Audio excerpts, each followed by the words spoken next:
Tšau, Olari siin. Müü mulle see pastakas. Klassikaline müügihuntide lemmiklause. Müü mulle see pastakas. Räägi mulle, kuidas see muudab minu elu, kuidas üks allkiri võib päästa või hävitada, luua või siis mida iganes.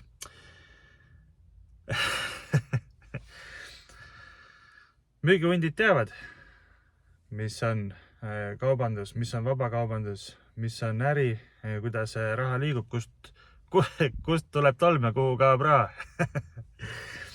Aga tahtsin rääkida sellest pastakast, Milton Friedmanist ning ühest loost, mida ta rääkis harilikust pliiatsist. Kuna ma harilikku pliiatsit ei olnud, siis ma rääkisin pastaka ja sellest tuli ka see sissejuhatus. Aga point on selles, et ei ole olemas ühte inimest, kes suudaks teha siukest pastakat. Maailmas ei ole mitte ühtegi inimest, kes suudaks hommikul ärkab üles ja siis loob siukse pastaka. Siuke pastakas või siis Milton Friedmani puhul siis harilik pliiats, mida ta seal videos näitas. Selles.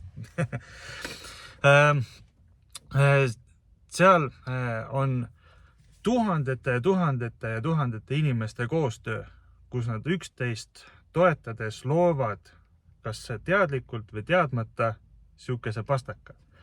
Nad loovad siukse pastaka ja nad loovad igasuguseid muid asju. Nad loovad siuksest, näiteks mul siin autos ripub üks lõhnatatsik, seljas on riided, käes on kell, eks ju, sõrmusprillid, kõik asjad, auto peatugi, turvatoolid, kõik asjad. Iga asi on tuhandete inimeste koostöö teadlikult või teadmata. Ja see, kuidas nad siia praegusesse aegruumi on nagu kokku jõudnud, on järgmiste tuhandete inimeste koostöö, kes on töötanud niimoodi, et nad ei panusta teadlikult.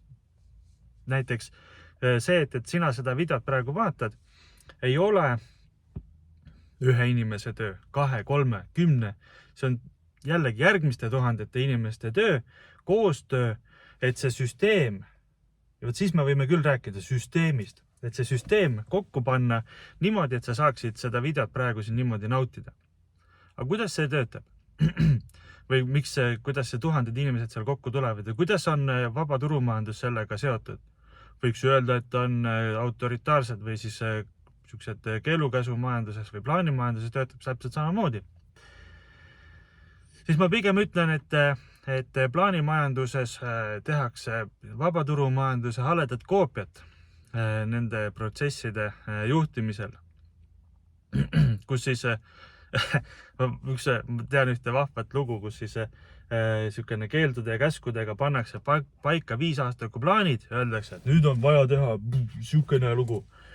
Ja me just, enam ei ole just, nüüd meil on juba põlvkondi möödas sellest, aga vanemad inimesed, ma ju tunnen ise ennast juba üsna natuke vanane, aga 90ndate alguses sai läbi süsteem, kus pandigi, kirjutati umbes sarnase vastupi, kirjutati käskiri, nüüd on vaja toota kalosse, sellepärast, et Nõukogude Liidu sügised ja talved, need on nii rängad ja rasked, on vaja luua toota kalosse, et kõigil oleks kalosse piisavalt.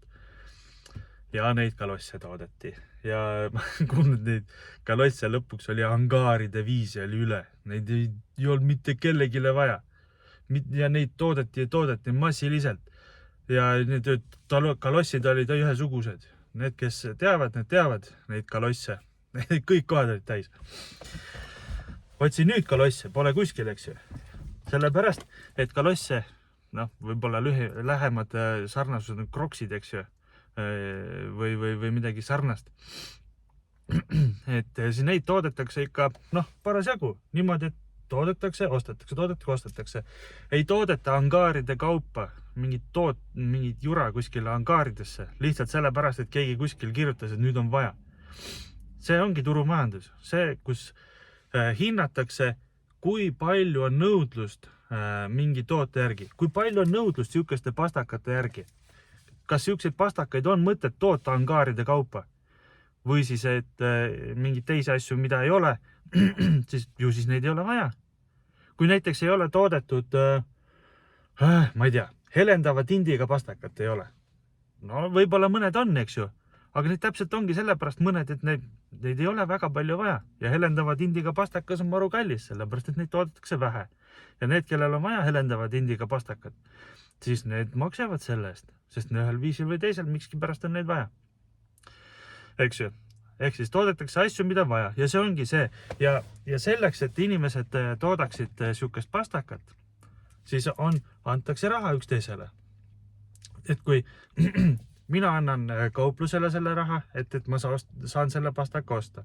Kauplus ma annab siis hulgimüüjale, hulgimüüja sebib kaupluse jaoks need pastakad kohale. Hulgimüüja vaatab erinevatest kohtadest, kust pastakaid toodetakse, vaadatakse välja, millised on kõige paremad pastakad, mida inimesed osta võib-olla soovivad. Ja seal on vaja mahtu on vaja. Hästi palju on niisugused kauplusi ja inimesi, kes tahaksid niisugused pastakaid osta. Ja samamoodi on siis ka tootjad selleks, et niisugune pastakas kokku panna. Siin on mingid plastikust osad, kummist osad, siin on vedrud on sees, siin tint on sees, siin sees on otsas on mingi metallist jublakas, siis on mingid kettad, asjad. Ja selleks, et seda niisugust pastakat luua või siis harilikku pliiatsit on vaja tohutult juba eos, ennem kui see pastakas üldse on pastakas, või siis selle kujuga, on tohutu hulk niisugust koostööd, et selle pastaka suunas liikuda. Plus veel siis selle pastaka poole liikudes on kõik see visioon, kõik see eeltöö, kõik see, mis on need kogemused selleks, et sellele pastakani jõuda. No võt, ja see toimub niisuguse üksteisele kasuliku protsessi tulemus on see pastakas.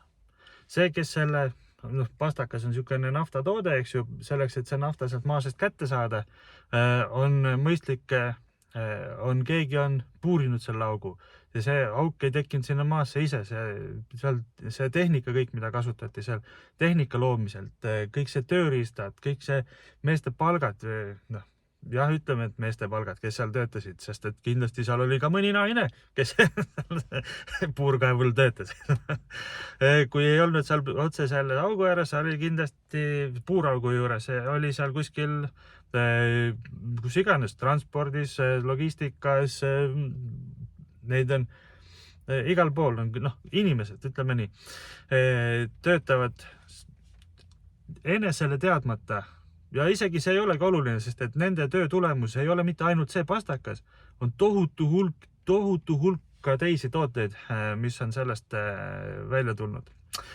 No võt, ja iga samm on inimestele kasulik ja need sammud, mis ei ole kasulikud, neid tehakse ka siukseid, need siis aja jooksul hääbuvad. Ja mõistlik on, sellepärast, et kui mingi tegevus ei ole mõistlik, siis ongi mõistlik, et see hääbub ära. Kui näiteks, kui lehma lüpsmise oskus ei ole enam tänapäeval oluline, see hääbub ära, selle jaoks on masinad, eks ju. Kui pastakaga kirjutamise või käsikirjaline oskus hakkab ära hääbuma, sest inimesed suudavad näppudega kiiremini klõbistada, no siis nii on, eks ju. Ja kui näiteks on telefoniliini operaatorid, eks ju, kes siis kuulavad ja ühendavad ja teevad niisugused, kui niisugune oskus või niisugune tegevus ei ole enam mõistlik, siis hääbub ära, sellepärast et on transistorid vahel, mis suudavad niisuguseid liigutusi teha automaatselt. Ja see edasi, eks ju, liftipoiste metafoor on siin kõige lihtsam, kus siis igaüks me suudame ise olla liftipoiss.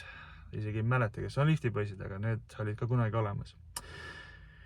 Vot nii, siuksed mõtted kasvasid täna siuksest pastakast välja. Et turumajandus toimib ja kui lasta sellel ise kasvada ja liikuda õiges suunas, ta leiab, see on nagu vesi, suudab leida vähima vastupanu raja ja on kasulik kõigile. Eks ju, ta väike, praegu nii. Järgmise korrani, näeb sidet.